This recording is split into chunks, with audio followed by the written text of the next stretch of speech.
Bu videoni oxirigacha ko'rsangiz, men kasbimni qanday og'riqlar bilan tanlaganimni oxirigacha bilib olasiz. Meni bolalikdan orzu qilgan va xohlagan kasbim bu arxitektura sohasi bo'lgan. Yoshlik paytlarimda nutqimda logonevroz, qo'rquv, hayajon va o'zimga nisbatan ishonchsizliklar menda ko'p bo'lganligi uchun men o'zimni gapiradigan sohada hech qachon tasavvur ham qila olmaganman.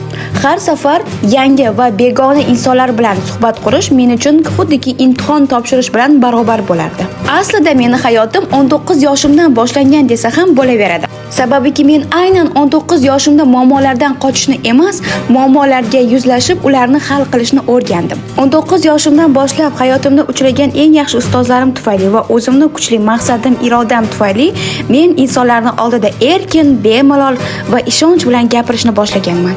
Hozirgi kunga kelib esa men Risolat Fattoyeva xuddi shunday nutqida muammosi bor, ishonchi past insonlar bilan ishlab, ularni hayotga bo'lgan ishonchni yanada oshirib kelmoqdaman. Bu videoni sizlarga taqdim etishimdan asosiy maqsadim nima?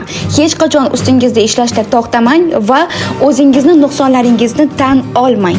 Sababiki aynan mana shu duduqlanishim, qo'rquvim, hayajonim va ishonchsizligim meni hozirgi kundagi yutuqlarimga sababchi bo'lmoqda.